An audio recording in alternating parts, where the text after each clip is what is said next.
On today's show, I'm giving you guys the exclusive. We are heading on a trip with my man, Benny Morrell, as we take a raw and candid look into his recent PR journey to London. Yeah, I've been a Melbourne demon. Benny Morrell is an independent artist from Melbourne who's quickly building a strong following in South America and Europe. Put on your seatbelt as we're about to catch a flight.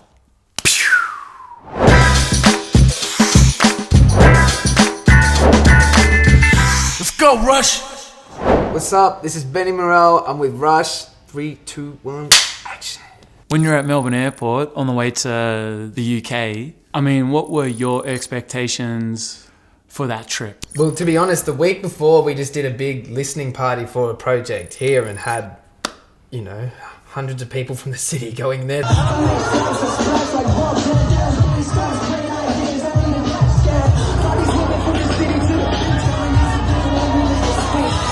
My brain was still spinning from there, and then a few days later we're on a flight to London and we're going to meet some of the biggest heads in the industry over there. So being myself and being who I am got me this far. So I didn't have any expectations. I just knew that if I could just be myself, be present and enjoy wherever I was, then something great was going to happen. I had no idea how, but you got to have a bit of faith in the universe at some stage. We just touched down in London. It's good.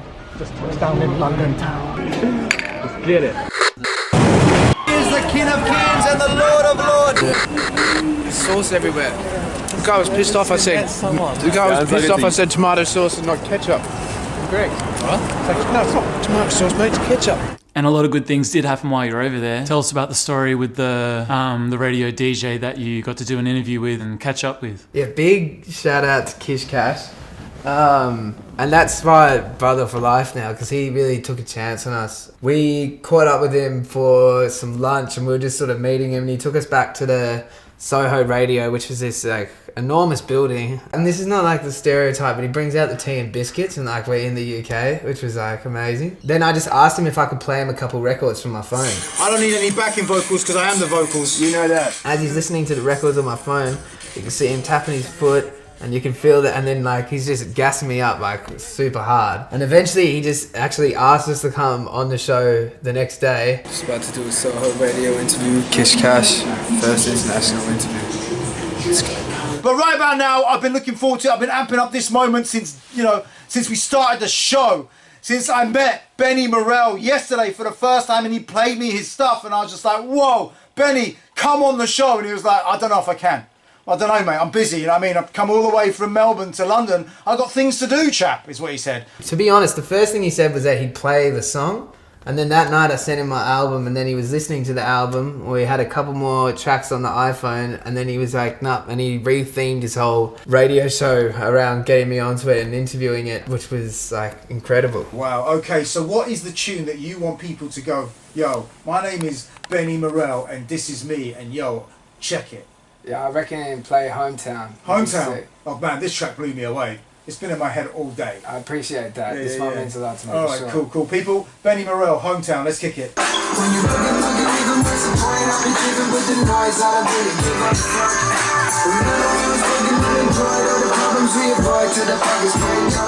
I had so many intimidating conversations like while I was over there, and that was one of them because it's really not common to be from here and going over there. And I mean, you can hear it in the way I talk and the way I think. Like generally if someone hears an Australian accent or what they're doing, you kind of get laughed out the door a bit. And so I am who I am, and so if you like me, you like me. So the fact that it was getting received well by influential people within the industry over there was like really, really encouraging. Yo, this is vibes, man. Yeah. Shit. Yeah. Yo, Benny's the truth right here.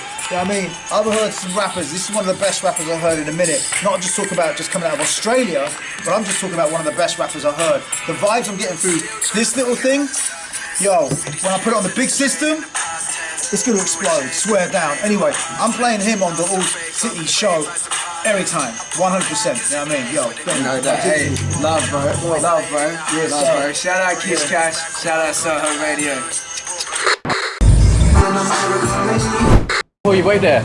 Brilliant, bruv. It's been a pretty fucking awesome trip so far, man. And while you were in London, you also got the chance to perform live.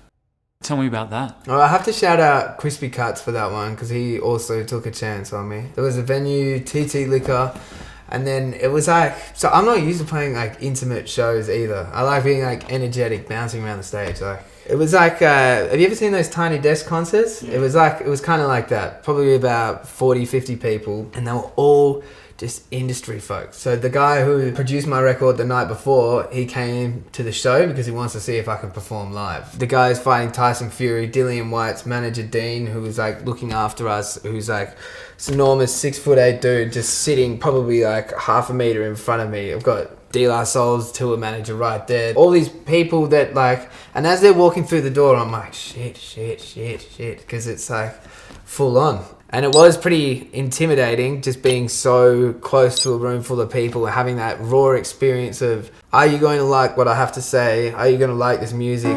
I keep the clothes baggy in the bed, coffee back at Osam to save money for my new jeans. Buy me, try me, you never find nobody like me.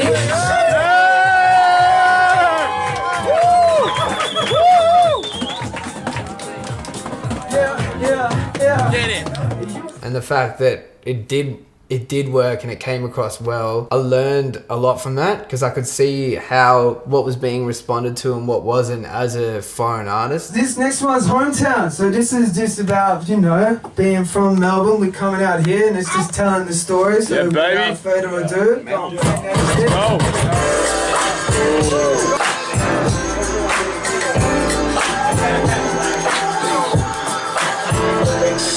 shout out to all the side pieces out there, the side teams. And you also had some other intimidating conversations while you're over there in regards to a lawyer. Tell us about that one. Well, we had an hour with Paul Spraggan. That's Adele's lawyer, Dua Lipa's lawyer, Central C's lawyer. And the fact that he took like an interest in what we were doing and getting to get that advice and be in that room and flying around London to these different places. That was probably the most intimidating conversation I've had in my life, having to discuss music and what's good and bad with someone who's right at the top of the mountain. And to be honest, for me, that's where I want to be, is where I expect to take my career. One of the biggest things that he communicated to us, and it's exactly what I've been trying to do, is not to jump the queue. Like to understand where you are, understand the place of where you are. If you have a fan base, nurture that fan base. And give them what they want and let that grow. Be vulnerable, talk to them. Yeah, I've been a Melbourne demon. How many years it took to battle for the winning season? I'm in the saddle with the blinkers, I don't even see him. Gathered down the street, champagne, it's a golden reason. Since we came back, I've been presented with like so many different opportunities, like one after the other, and that comes from sort of taking the chance of going over there and building that story. I love Melbourne. Like I love Melbourne to bits, but we're so isolated that it's like that drive and that hunger, it just sort of lit a flame inside my stomach. See me and my brother and my family, I'm a nice and ready. What do